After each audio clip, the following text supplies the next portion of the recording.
Hola,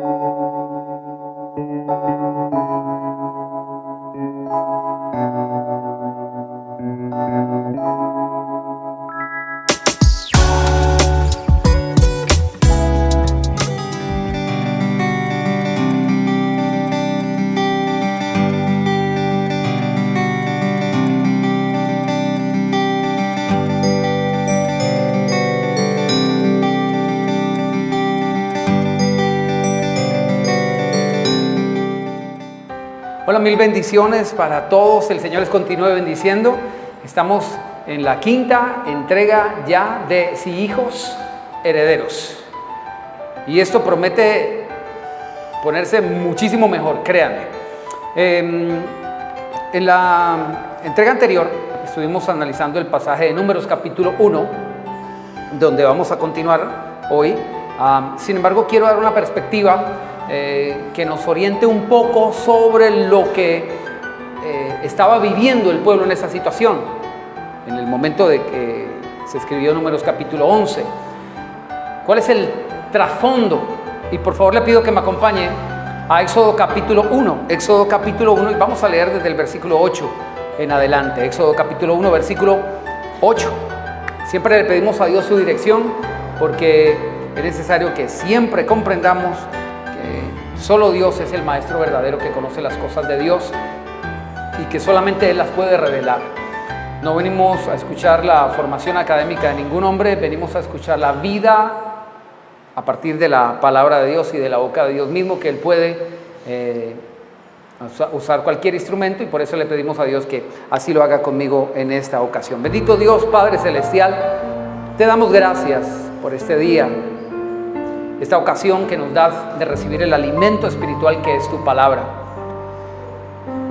Ella es una espada de dos filos, dice la Escritura, y entendemos, Señor, que tiene el poder de transformar nuestra mente, nuestro corazón y orientarnos, Señor, en el camino que eres tú, hacia el mismo destino que es la presencia del Padre.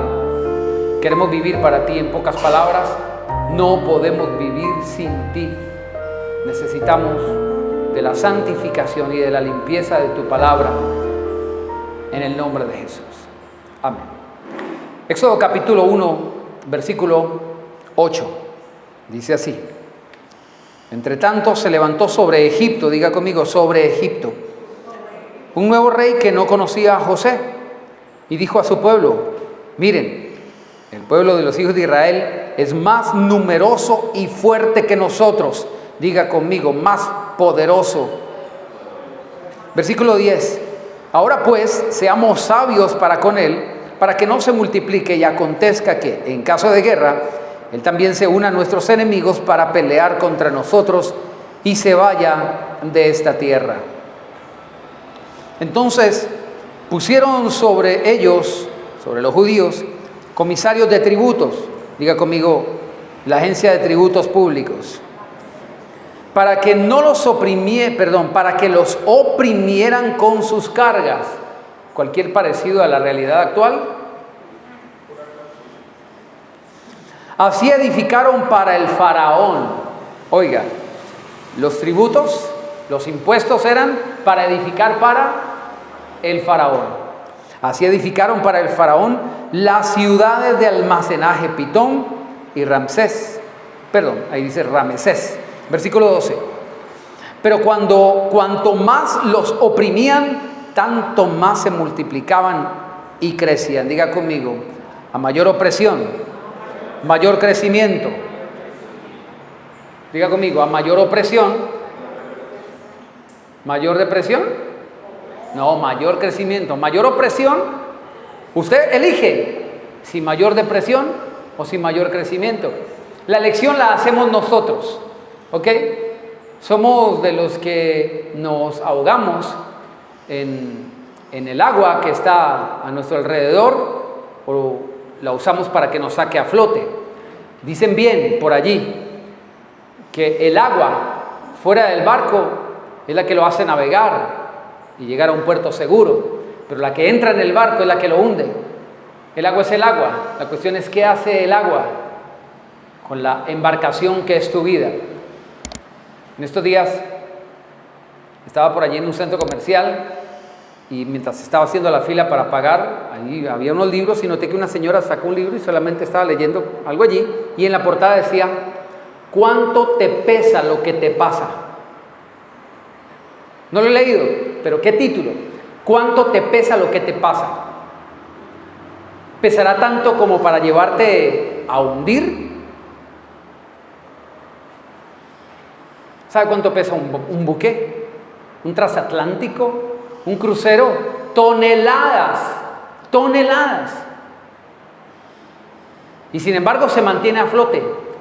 Pero si se inunda, se hunde. Inunda, o sea, lo que está dentro lo hace hundir. ¿Lo que está dentro te hace hundir o lo que está dentro te saca a flote? Diga conmigo, cuanto más los oprimían, menos se deprimían. Pero cuanto más, versículo 12, pero cuanto más los oprimían, tanto más se multiplicaban y crecían, de manera que los egipcios temían a los hijos de Israel. Versículo 13, los egipcios hicieron servir a los hijos de Israel con dureza y amargaron su vida con dura servidumbre. Diga conmigo, dura servidumbre. En la fabricación de barro y ladrillo, en toda labor del campo y en todo su servicio, al cual los obligaban con rigor. El servicio es grandeza.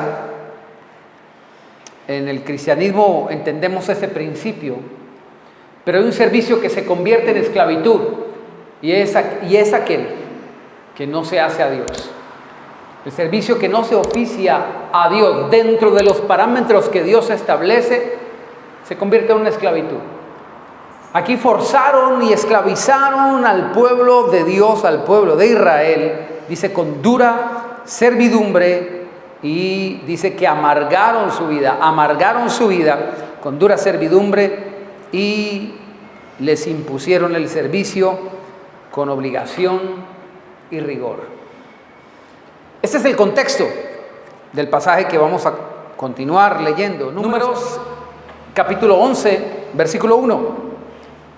Aconteció que el pueblo se quejó a oídos del Señor, y lo oyó el Señor y ardió su ira.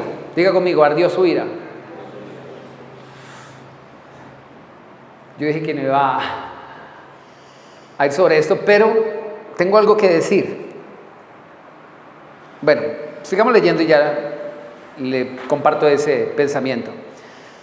Dice, se encendió entre ellos un fuego del Señor que consumió uno de los extremos del campamento.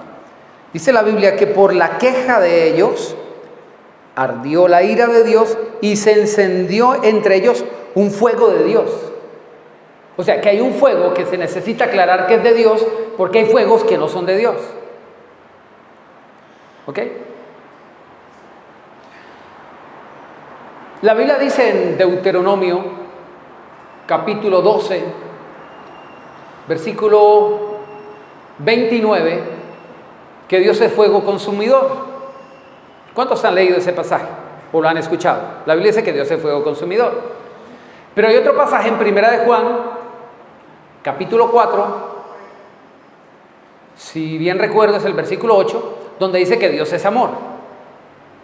Y existe una contradicción a veces en el pensamiento de las personas, y es que cuando la gente lee que Dios es fuego consumidor, se imaginan que Dios es el mismo infierno.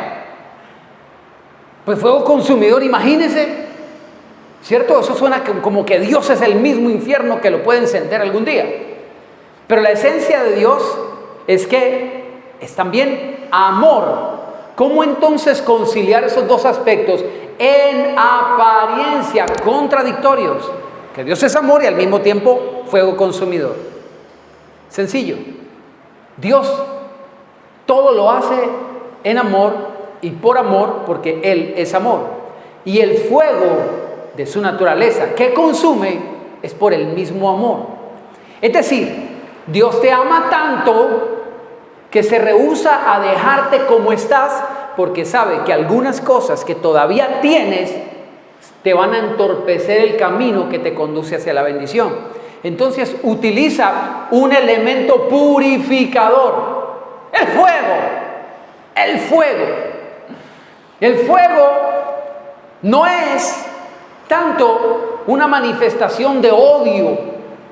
Cuando la Biblia habla de la ira de Dios, está hablando de algo que también Hebreos dice, que Dios a todo aquel que ama disciplina. La disciplina no es el odio manifiesto de Dios, es la mayor expresión de amor. La Biblia dice en Hebreos que ¿quién de nosotros no fue disciplinado por sus padres y lo hacían es porque nos amaban? Por nuestro bien. Porque Dios nos ama, nos disciplina. Y a veces utiliza fuegos para de alguna manera consumir aquellas cosas que no nos hacen bien, para quitar las cosas que sobran. ¿Me hago entender? Yo le diría maestros, a los fuegos le diría maestros. ¿Cuántos en algún momento aquí entre nos, sin que nadie nos vea, cuántos en algún momento le tuvimos como alguna cosita en nuestro corazón, algún mal sentimiento, algún profesor que uno decía, ese profesor me la tiene velada? ¿Cuántos? En algún momento, ¿cierto? Uno decía, el profesor de tal materia, ese profesor no me lo paso. Conocí a uno que no pasaban a 8 maestros que teníamos, a ninguno se lo pasaba. ¿Y sabe qué noté? Que el que desprecia a un maestro realmente es porque no ama el conocimiento. Nadie que aprecie el conocimiento despreciará el instrumento por medio del cual viene. Ahora no voy a hablar de maestros en persona, sino de las situaciones, circunstancias que Dios permite que sean maestros en nuestras vidas. ¿Me entienden, Méndez? ¿Cuál es el fuego o el maestro que a veces nos visita? ¿Una enfermedad? ¿Una calamidad? ¿Una situación económica agobiante en algún momento? Escúcheme, los maestros vienen para enseñarnos algo, pero los maestros que Dios ha preparado en nuestra vida no son maestros que vienen solo para enseñarnos algo, sino para asegurarse de que aprendimos. Es decir, la presencia de estos maestros va a estar en nuestra vida mientras tanto nosotros aprendamos. Yo diría, los maestros son misioneros itinerantes. Un misionero itinerante significa alguien que va a cumplir una misión, pero solo por un tiempo. O sea, el misionero, el maestro, la situación, el fuego, nos es enviado para que aprendamos algo. Y una vez aprendamos, se tiene que ir. Pero hay personas que de esos fuegos y de esas situaciones o calamidades, de esos maestros, no hacen misioneros itinerantes, sino casi familiares. Terminan viviendo con ellos toda la vida. Escúcheme.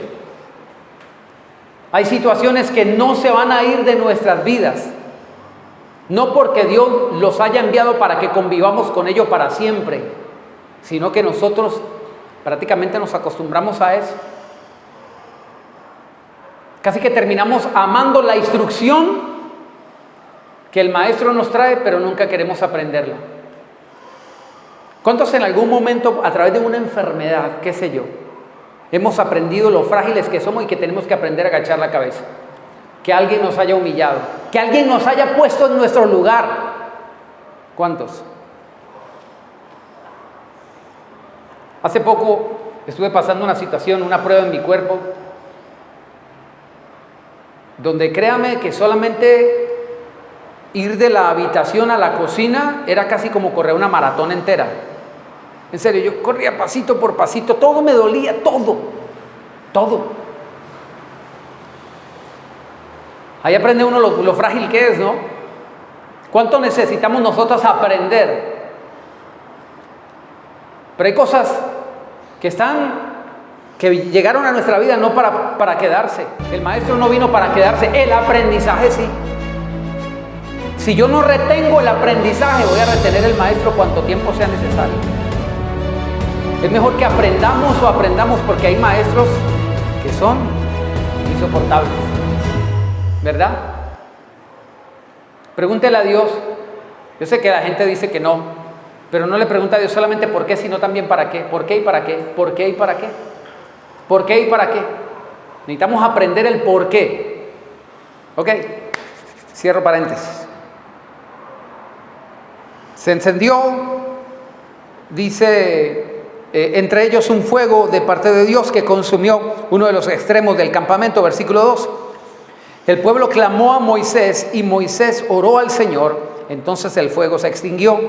Creo que es el 117 el número en Colombia por el que usted marca directamente a los bomberos. 117. Ese es el número para extinguir los fuegos. El cristiano tiene un número de emergencia para extinguir los fuegos. Se llama oración. Moisés, ¿qué dice aquí? Moisés oró al Señor, entonces el fuego se extinguió. ¿Sabe qué se necesita para extinguir los fuegos?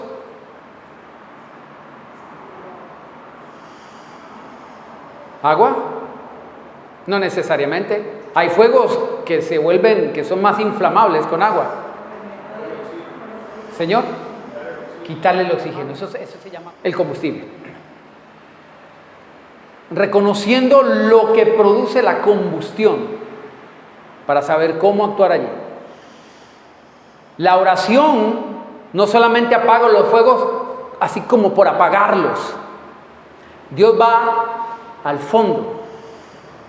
Dios obra donde está ¿cómo dije? El combustible. Mire, Dios no trabaja con paliativos. ¿Sabe lo que es un paliativo, verdad? Cuando alguien tiene fiebre le ponen un pañito húmedo en la frente, pero así no se quita la fiebre. Se evita de que tenga un calor excesivo en la cabeza para que no convulsione la persona, etcétera, etcétera. Pero la fiebre no es la enfermedad, es un síntoma de que algo está funcionando mal. ¿Cómo se quita la fiebre? Con algún tipo de, medicamento que vaya al punto por el cual se está produciendo la fiebre. Pero la fiebre solamente es una manifestación de que algo no está funcionando bien. ¿Cómo se cura la fiebre?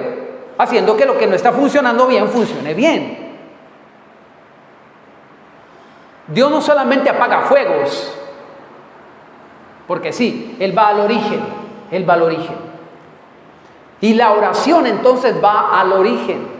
Entendamos algo de la oración. Estamos para aprender, disculpe que me extienda un poquito. La oración tiene una bendición tan grande, y es que en la oración somos reparados.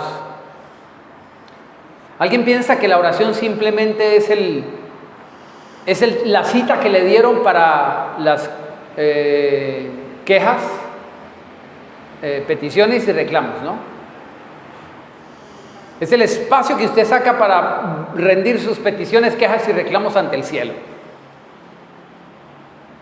Otros piensan que es un encuentro con Santa Claus. O sea, pásele la lista que le va a cumplir todo lo que usted le pida.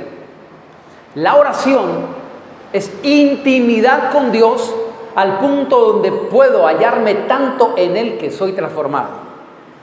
La Biblia dice, en Hechos de los Apóstoles, que Pedro y Juan, que eran hombres del vulgo, es decir, groseros, vulgares y sin letras, es decir, nunca habían estudiado, dice que estaban predicando con denuedo la palabra de Dios, y que al ver el denuedo de Pedro y de Juan, dice, entonces entendía la gente que ellos habían estado con Jesús. Eso está en Hechos de los Apóstoles en el capítulo 4, en el versículo 13. Dice, entonces viendo la valentía de Pedro y de Juan y sabiendo que eran hombres sin letras, y del vulgo se admiraban y los reconocían que habían estado con Jesús. Pedro era un cobarde, ¿se acuerdan? Cuando lo negó. Pero ahora dice que al ver la valentía lo reconocían que había estado con Jesús. ¿Dónde se murió la cobardía? Estando con Jesús. ¿Dónde dejó de ser el pusilánime? Estando con Jesús. ¿Cómo se convirtió en un valiente? Estando con Jesús. La intimidad a través de la oración es la que nos transforma. No simplemente llegue delante de Dios como si fuera un supermercado con una lista de peticiones. Tenga intimidad. Amén. Versículo 2. El pueblo clamó a Moisés y Moisés oró al Señor. Entonces el fuego se extinguió. Verso 3. Por eso llamaron a aquel lugar Tabera. Tabera, no taberna. Porque el fuego del Señor se encendió en ellos. ¿Cuántas taberas podemos mencionar en nuestras vidas? Es bueno identificarlas, ¿verdad? Es preciso identificar cuántas cosas deben ser quitadas de nuestras vidas con la ayuda de Dios y por rendición nuestra, antes que esperar un fuego que venga y nos la quite. ¿Me entiendes? ¿Me entiendes, Méndez? Ok. Empiece a hacer, escriba allí, por favor, tarea, tarea. Saque el lapicero rojo, subraya allí, tarea. Identificar mis taberas. O sea, las cosas que están a punto de encenderse y que están invocando una prueba y un fuego. ¿Cuántos de nosotros recibiéramos, imagínese un niño cuyo apodo de cariño sea Piquiña, y usted lo invitó a su casa, y resulta que el niño usted lo ve corriendo por todo lado, y resulta que anda con una antorcha encendida, y el niño va para allá, viene para acá. Usted lo deja correr, usted se despreocupa por completo, usted se pone a ver televisión, usted se pone a ver por el balcón y se despreocupa. ¿Cuántos se despreocuparían? ¡Nadie! Ese pequeñito te va a quemar la casa. Detenerlo, apagar la antorcha, ¿me entiendes? Mientras está corriendo por todo lado con una antorcha encendida, tienes tiempo todavía de ir y quitarle eso. Nuestros taberas son niños inquietos con antorchas que están amenazando quemar la casa. La Biblia dice en Cantares: cazadnos las pequeñas zorras, porque son las que echan a perder las grandes cosechas. Pequeñas zorras, grandes cosechas. Cosas pequeñas que las descuidamos, que decimos: esto no hay lío con esto. El que me quiera que me acepte como soy, no pasa nada con esto. Pequeñas zorras, pequeñas cositas que echan a perder grandes cosechas. La cuestión no es solamente la cosecha, sino lo que implicó la cosecha. La cosecha implicó un trabajo muy arduo en la siembra. Tiempo, fertilizantes, semillas, trabajadores. ¿Cuánto se echa a perder por una pequeña zorra? Así que tenga cuidado con las pequeñas zorras. ¿Por qué dijo el Señor Jesucristo que cualquiera que se enoje contra su hermano, se expone al infierno de fuego? No que le pegue una pedrada, no que le envíe la suegra una semana a la casa, no, que se enoje. ¿Por qué será? Un poco de levadura fermenta la masa, fermenta toda la masa. Es que nadie mató nunca a nadie sin ira. Una ira lleva muchas otras cosas. ¿Ok? Es mejor calmarse, enfriarse, meterse en la presencia de Dios, orar. Porque pequeñas zorras hacen perder grandes cosechas. Tarea: enlistar nuestras ¿qué? Nuestras taberas. Versículo, ¿dónde estamos? Versículo 4. Apenas. La gente extranjera que se mezcló con ellos se dejó llevar por el hambre, y los hijos de Israel También volvieron a sus llantos. Diga también, también. Que el extranjero ande llorando es normal, pero nosotros también. ¿Es normal que nosotros andemos como la gente que no tiene fe? ¿Es normal acaso que nosotros vivamos como si no tuviésemos el Dios que decimos tener? ¿Es normal? Y al que está a su lado, ¿cómo moñito?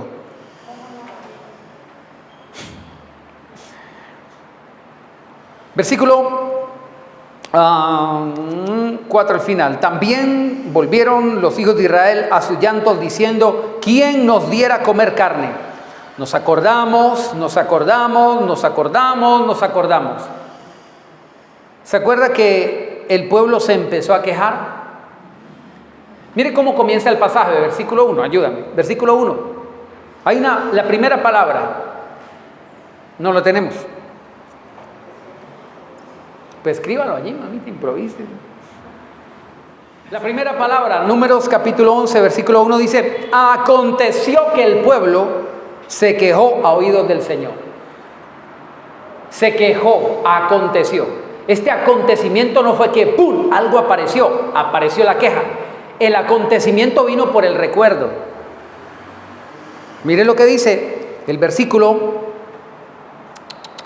5. Nos acordamos del pescado que comíamos en Egipto. ¿En dónde? En Egipto. ¿Qué dice Éxodo capítulo 20, versículo 2? Éxodo capítulo 20, versículo 2. Yo soy el Señor tu Dios que te saqué de la tierra de Egipto, de casa de esclavitud. Yo soy el Señor tu Dios que te saqué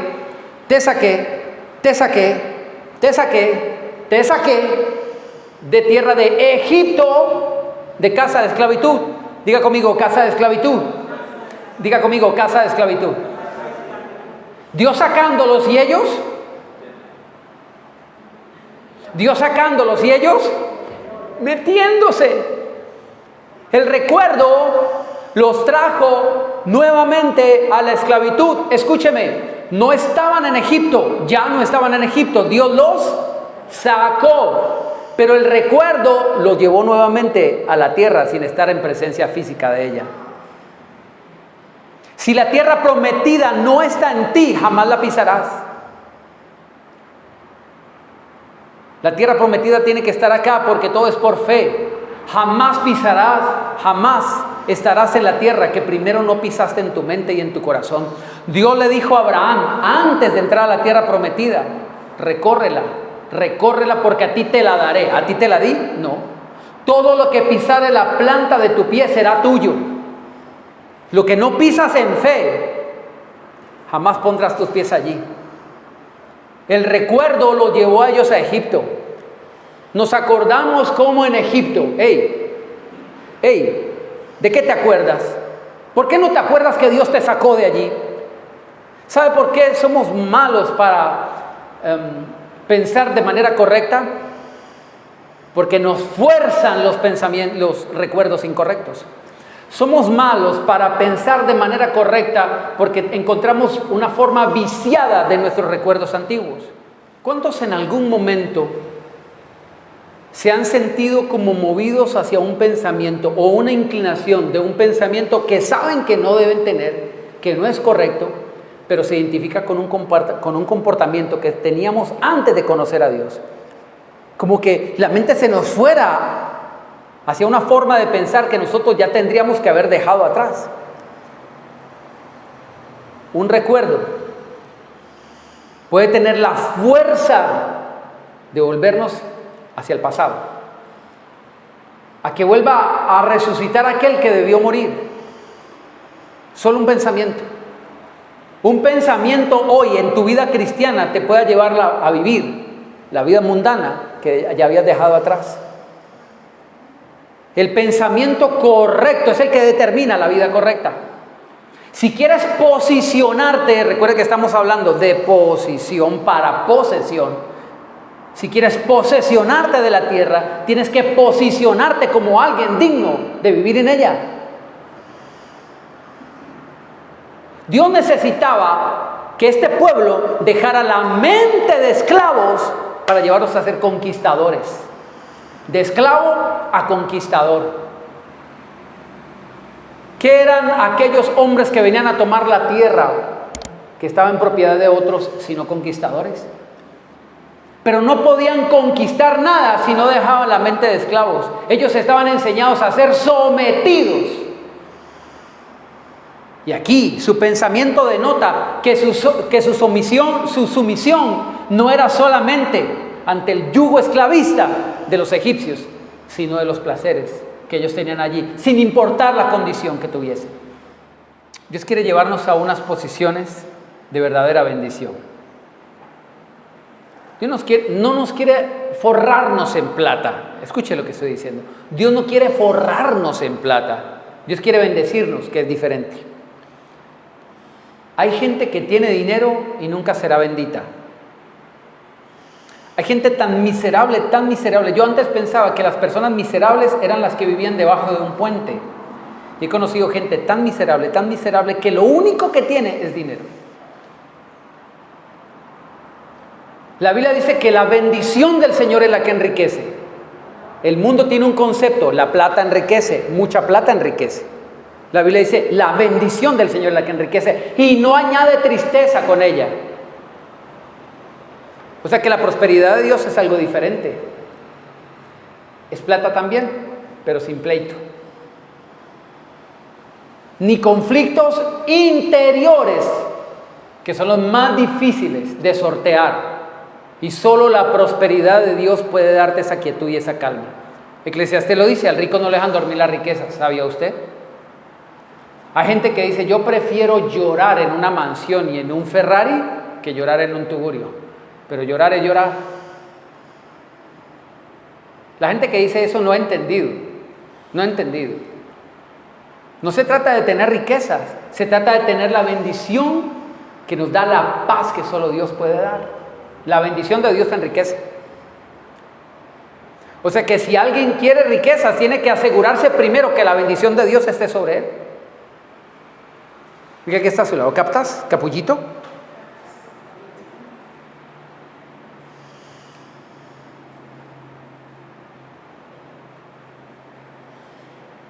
Versículo 5. Nos acordamos del pescado que comíamos en Egipto. Dios lo sacó de la tierra de Egipto, de casa de esclavitud. Dios lo saca y ellos quieren volver a meterse. ¿Por qué se estaban metiendo allí? Porque su mente todavía no estaba proyectada a la bendición, sino esclavizada en lo que era su muerte y su perdición. Deja atrás el pasado. Dice la Biblia en Filipenses capítulo 3, versículo 13: ciertamente, olvidando lo que queda atrás, me extiendo a lo que está delante. Significa que nunca nadie se puede extender a lo que está delante si primero no olvida lo que queda atrás. Allí lo dice: ciertamente. Ciertamente. O sea que no es mentira. ¿Sabes por qué no podemos avanzar hacia lo que está delante? Porque no hemos podido dejar el lastre de lo que queda atrás. Yo te pregunto, con toda sensatez, respóndeme con sensatez, o respóndete con toda sensatez, ¿ok? Mírame, respóndeme.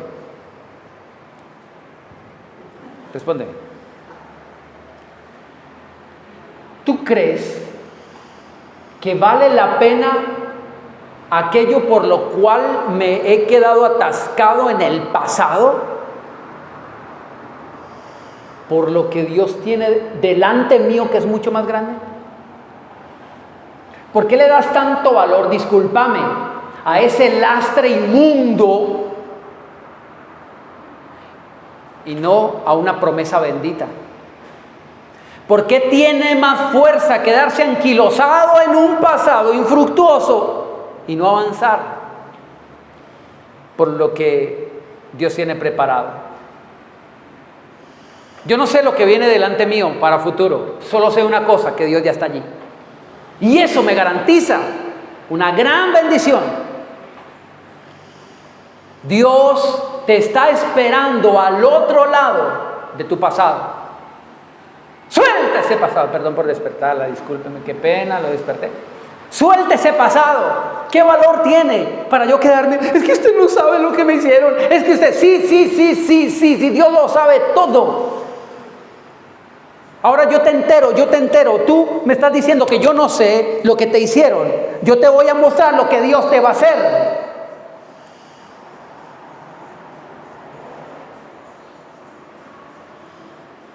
¿Captas, capullo? ¿Por qué no podemos extendernos a lo que está delante? Ciertamente hay una realidad. Olvidando el pasado. Salud de la bendición. No se aferre a algo que no tiene el poder de transformarte, de mejorarte. Deja atrás el pasado.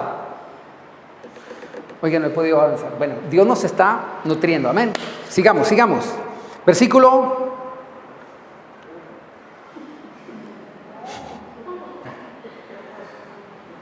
5.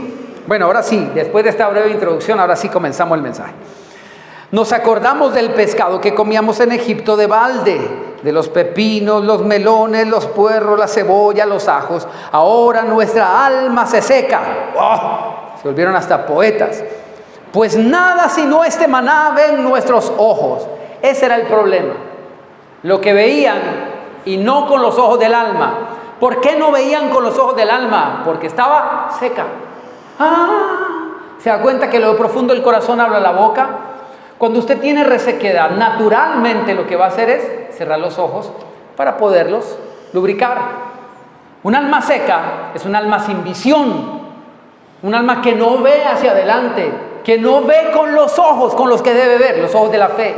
La Biblia dice que la fe es certeza de lo que se espera, la convicción de lo que no se ve. No necesitamos ver para estar convencidos. Sabemos que está allí, porque del lado del futuro Dios me está esperando. Y siempre con bendiciones extraordinarias, porque Dios da mucho más abundantemente de lo que pedimos o entendemos. Dice la Biblia que Dios ha preparado cosas que no han subido al corazón del hombre, ni a la mente del hombre, ni han subido a su pensamiento. ¿Usted sabe de cuántos inventos ha sido capaz el hombre? ¿De cuántos logros extraordinarios? Y la Biblia dice que Dios va a hacer mucho más por los que lo aman que lo que la gente haya traído en su mente. Hay negocios, hay inventos que no han surgido todavía, porque Dios está esperando a alguien que tenga el corazón correcto para ponérselo en ese corazón para que lo desarrolle. ¿Cómo ha cambiado la humanidad? Solamente ideas. La Biblia dice que si el necio tuviese dinero para comprar la sabiduría, en caso de que la sabiduría se pudiese comprar, el necio jamás la compraría. Hay gente que no reconoce el valor de las cosas que no reconoce las cosas que realmente tienen valor. El necio sabe muy bien de las cosas que tienen precio, pero casi nunca de las cosas que tienen valor. Si el necio ve la sabiduría en oferta, dirá, ¿eso para qué? ¿Sabe? Solo aquel que tiene la mente capacitada para ver el potencial de cosas grandes es el que logra cosas grandes. ¿Cómo ese muchacho vio el potencial que tenían solamente unos dibujitos, unas carticas allí, con unas fichitas y dados? ¿Cómo lo vio? Porque llegó a ser un hombre de los más ricos del planeta, solamente con la industria de los juegos. Porque vio una capacidad donde otros no vieron, pero él la tenía dentro. Otros dirían, ¿eso para qué? Eso no sirve. Otros fracasaron. Muchos quisieron hacerle competencia. ¿Y por qué no pudieron prosperar? La cuestión es lo que tenemos acá. Y escúcheme, tenemos a Dios dentro de nosotros.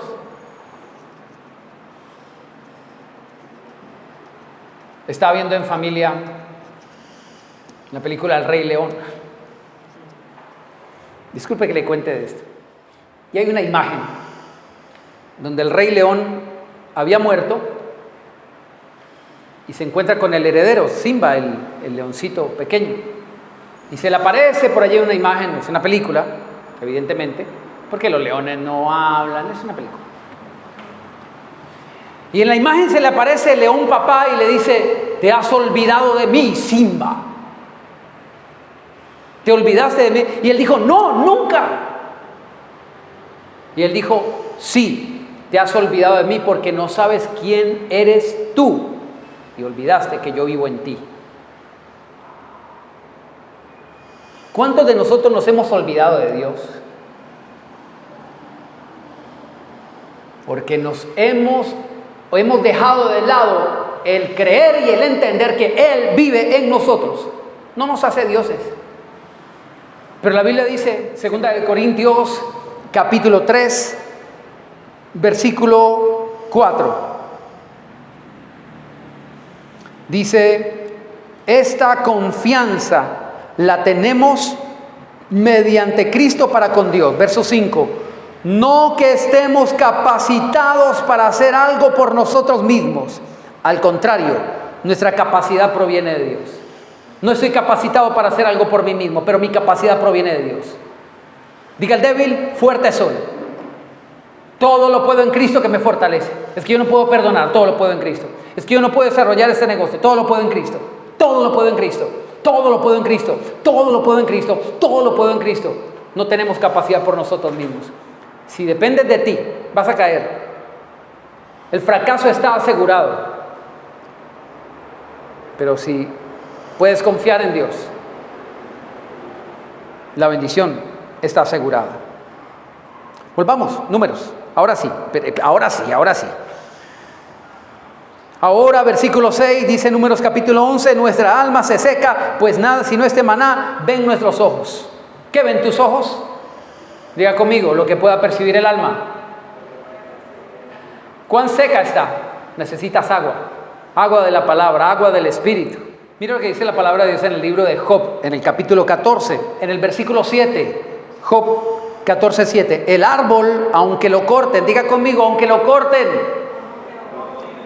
Pregunta antes de seguir, ¿quién crees que ha cercenado tu vida? ¿A quién has hecho responsable y culpable para que no se desarrolle y no se dé todo aquello que tú esperabas y anhelabas en tu vida? Aunque lo corten. El árbol, aunque lo corten, tiene esperanza de volver a retoñar, de que no le falten sus renuevos, o las ramitas pues que brotan. Verso 8. Aunque en la tierra envejezca su raíz y muera su tronco en el polvo. ¿Cuántos se identifican? No, nadie, pero todos tenemos en algún momento un alma seca. Aunque en la tierra envejezca su raíz y muera su tronco en el polvo, al percibir el agua, escuche, percibir el agua, ¿usted entiende? Al percibir el agua. Un poquito, al percibir el agua. Jesucristo dijo que la fe es como una semilla de mostaza, un poquito. Al percibir el agua, reverdecerá y hará copa como una planta nueva. ¿Qué Dios promete? Hacer algo nuevo de lo que se creía muerto. Así que no se deje meter cuentos del diablo. Aquí acabaste, tú eres un fracasado, esto no resultó. Mentira del diablo. Mentira del diablo. Al percibir el agua, Jesucristo dijo, Juan 7:37 al 39, en el último y gran día de la fiesta, el Señor Jesús se puso en pie y dijo, el que quiera venir a mí, el que tenga sed, venga a mí y beba del agua que yo le daré. El que cree en mí, como dice la Escritura, de su interior brotarán ríos de agua de vida, ríos de agua de vida. Un sequedal en medio de un manantial no es posible concebir. Simplemente la respuesta que hay a eso es que no hemos querido. Tenemos un manantial. Hay que ir a la fuente de la vida que es Dios. Dios puede hacer resucitar lo que tú crees que está muerto. ¿Qué tú consideras muerto en tu vida, en tu familia, en tu hogar, en tu economía? ¿Qué consideras muerto? Deja que perciba el agua. Deja que perciba el agua. Deja que perciba el agua. Un poquito de oración todos los días. Un poquito de oración, de acercarte a la palabra, puede hacer la diferencia. Ahora sí vamos a comenzar, ¿ok? Ahora sí. Versículo 7. El maná era como una semilla de culantro y su color como el color del bedelio. El pueblo se esparcía y lo recogía, lo molía en molinos o lo majaba en mortero y lo cocía en caldera o hacía de él torta. Su sabor era como el aceite nuevo. Cuando descendía el rocío sobre el campamento de noche, el maná descendía sobre él. Quisiera decir algo aquí sobre la noche, pero vamos a dejarlo para otra ocasión. Versículo 10. Moisés oyó al pueblo que lloraba, cada uno con su familia, a la entrada de su tienda. Y la ira del Señor se encendió mucho y también le pareció mal a Moisés. Quien dijo al Señor, ¿por qué me has hecho mal? Le has hecho mal a tu siervo. ¿Y por qué no he hallado gracia a tus ojos, que has puesto la carga de todo este pueblo sobre mí? Una perspectiva incorrecta viene de una mente incorrecta. Por eso Dios quiere transformar nuestra mente. Dice la Biblia en Romanos, no se conformen a este mundo. ¿Usted se acuerda que el pasaje dijo que cuando se mezclaron extranjeros, empezaron a decir que se acordaban y después ¿qué resultó? La queja. Y después ¿qué resultó? La ira, el fuego. Una mente incorrecta nos traerá evidentemente una perspectiva incorrecta. Y Dios quiere limpiar nuestra forma de pensar. No se conformen a este mundo, sino transfórmese por medio de la renovación de su entendimiento para que comprueben cuál sea la buena voluntad de Dios. Moisés se dejó arrastrar por esa perspectiva incorrecta. El versículo 11 dice que Moisés le dijo, ¿por qué has hecho mal a tu siervo? Una persona que no tiene la información correcta verá en cada oportunidad una calamidad. La persona que tiene la información correcta verá incluso en cada calamidad una oportunidad. Por eso es que Dios quiere formarnos.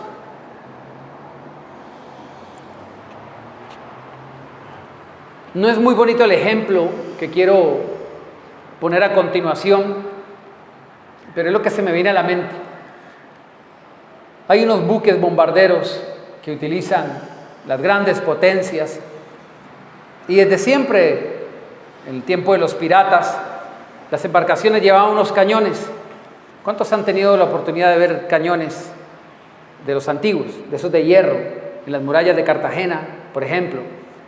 Esas son unas cosas inmensamente pesadas, impresionantes. Y en las bóvedas abajo se encuentran todos esos metales donde guardaban toda la armería. Eso es pesadísimo. ¿Cuántos creen que pudiesen dispararse muchísimos cañones desde una pequeña embarcación de pescador? Imagínense pretender llevar cañones desde una pequeña embarcación que no tiene la estructura para soportar semejante peso. O sea, Dios no te va a permitir experimentar cosas para las que no estés preparado. Si quieres portar cañones, para hacer un cañón, como dirían los mexicanos, para hacer un cañón en la vida, tienes que tener la estructura de una embarcación que pueda soportarla. No se pueden disparar cañones desde una pequeña barcaza que ni siquiera puede soportar ese peso. ¿Me hago entender? Dios quiere darte una mentalidad clara, entendida, para que no resultes como Moisés diciéndole, Señor, qué mal viste en mí para que me trates tan mal, mátame. Es que el desierto es el camino a la tierra prometida, una tierra buena. Toda tierra buena requiere un camino de formación. Desierto igual camino de formación, desierto igual camino de formación, desierto igual camino de formación. Entonces el desierto no debería producir en nosotros un pensamiento de hacernos volver atrás, sino coger más impulso para ir más rápido hacia adelante. ¿Sí me hago entender? Ellos eran esclavos y estaban anquilosados en un pasado que no podían dejar atrás, porque sencillamente no tenían una fuerza que los moviera con mayor ímpetu hacia adelante. Se llama fe. ¿Cómo llamarle a esa fuerza que nos atrae tanto hacia el pasado? Yo solo sé que hay una fuerza que nos puede llevar con mucho ímpetu hacia el futuro. Se llama fe. Dios está del otro lado. Dios está del otro lado. Ahora bien, versículo 12. Concebí yo todo este pueblo, lo engendré yo para que me digas, llévalo en tu seno, como lleva la que cría al que mama a la tierra que juraste dar a sus padres. Versículo 13. ¿De dónde conseguiré yo carne para dar a todo este pueblo? Porque vienen a mí llorando y diciendo, danos carne para comer. No puedo yo solo soportar a todo este pueblo. Es una carga demasiado pesada para mí.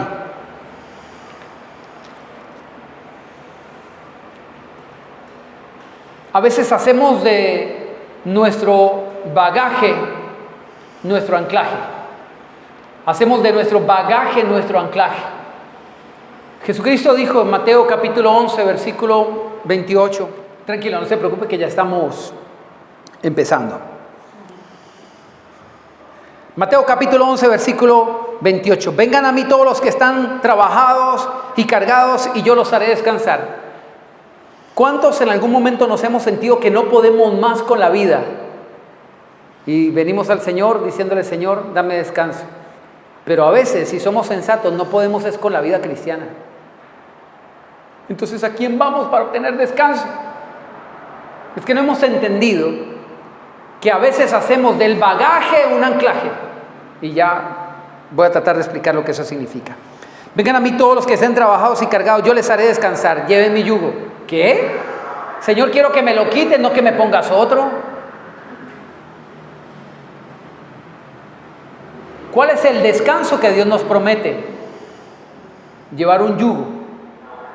Lleven mi yugo sobre ustedes y aprendan de mí que soy manso y humilde de corazón, y entonces hallarán descanso para el alma.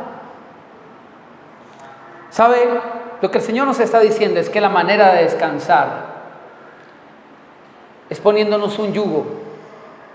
¿Y qué es un yugo? Palabras más, palabras menos. Un yugo era un palo que se ponía en el cuello de un animal para que lo pudiera unir al cuello de otro animal. Se usaba para arar el campo, para abrir el surco, para poder sembrar. Hoy lo hacen los tractores. En aquel tiempo se usaban animales que necesitaban que caminaran parejo, con mucha fuerza, para coger el elemento de arado, que era como un chuzo, que va abriendo el surco. El yugo necesitaba necesariamente que estuviera sobre dos animales fuertes. El burro con otro burrito, el buey con otro buey. Eso se formaba, los animalitos que estaban unidos al yugo, se formaba algo que se llamaba la yunta. Jesucristo dijo que la manera como descansa nuestra alma es que nosotros aprendamos a sobrellevar nuestras cargas a la par de Dios, que Él camine conmigo. Esa confianza es capaz de liberarme de todo peso, saber que Él camina conmigo. Yo sé que voy con Él, que Él está conmigo. Eso nos promete, el Señor Jesús lo prometió, nos dará descanso para el alma. No está solo, jamás se sienta solo, jamás sienta que nada tiene salida. Jesús se encargará de resolverlo. Pero nosotros, como Moisés, con perspectivas equivocadas decimos, Dios me abandonó, Dios me dejó. Y como aquel hombre de la historia que conté en algún otro momento, que le hacía un reclamo al Señor, porque siempre vio que caminaba con el Señor, porque las huellas en la arena lo demostraba. Siempre sus huellas estaban allí, y cuando miraba hacia atrás, veía las huellas de Jesús en la arena. Y un día le hizo un reclamo: ¿por qué, Señor, me abandonaste? ¿Por qué me dejaste? Si en los peores momentos de mi vida, cuando miré hacia atrás, solamente vi un par de huellas. El Señor le respondió: jamás te dejé, nunca te abandoné. Estuve contigo en los peores momentos y de la manera como no te imaginas. Y si veías solo un par de huellas, es porque yo era el que te llevaba en los brazos. Pero a veces nosotros decimos: Dios, ¿dónde estabas cuando me pasó esto? ¿Dónde estabas? ¿Por qué me abandonaste? ¿Por qué me dejaste? ¿Por qué? ¿Por qué? Las circunstancias pasan porque pasan. Los fuegos vienen porque a veces los llamamos, los invocamos, sencillamente porque pasan, porque pasan. La cuestión no es que nos quedemos allí lamentándonos por la circunstancia, porque la perspectiva incorrecta no nos da salida. nos da mayor profundidad en esa misma situación. Tú eres el que determina si sales de eso o más te hundes. ¿Le puedo contar un testimonio breve? Breve. ¿Me permite contar un testimonio? Usted sabe que los testimonios nos bendicen y nos edifican. Era un burrito. Testimonio. El hermano es que... Escuche, caramba. Era la historia de un burrito que caminaba con su amo y de repente el burro cayó en un hueco muy profundo. Ya caía la noche y su amo no tenía manera de sacarlo, el burro muy pesado, el hueco muy profundo, y ya estaba lamentando su muerte y el burrito miraba apenas hacia arriba, así, usted sabe cómo miran los burros cuando están buscando el horizonte. Y el hombre dijo: ya, no puedo con esto, ya no puedo sacar a este pobre animal, me duele verlo allí, voy a aprovechar que ya está en un hueco, voy a enterrarlo. El hombre empezó a tomar una palada de tierra y la tiraba sobre el burro para enterrarlo. Y el burrito, cuando sentía que la tierra caía en su lomo, él se sacudía y pisaba encima. El hombre, otra palada de tierra, otra palada del burrito, se sacudía y pisaba encima. Son 700 pisadas, se la cuento, se lo resumo. Y de repente, entre más tierra pasaba, el burrito más subía y pudo salir del hoyo. Moraleja: cuando más tierra te tiren, utilízala para surgir, no para enterrarte. Es que usted no sabe lo que me dijeron, es que nadie confía en mí, todos me hablan basura. ¿Qué haces con la basura, brother? Yo a la basura le saco plata. ¿En serio? Coja su reciclaje, botellas, vaya a un centro comercial que ahora le digo cuál es, o a una universidad, ahora le digo cuál es, métala allí, y le van a salir unos bonos de descuento para que vaya a restaurantes, para que compre en tiendas, etcétera, ¿ok? Usted verá si de la basura quiere hacer un alimento para que lo envenene y lo mate, o le saca provecho. Moisés, con perspectiva incorrecta, le estaba diciendo: ¿por qué me haces mal? Mátame de una vez. El desierto es el lugar que nosotros atravesamos como la mejor escuela, el mejor maestro, para que nos sacudamos por fin, porque ese zarandeo es necesario para sacudirnos de las cosas del pasado que no tienen por qué estar más acá, porque no pueden entrar en la tierra prometida. Amén. Para la próxima sí comenzamos. Que el Señor les continúe bendiciendo.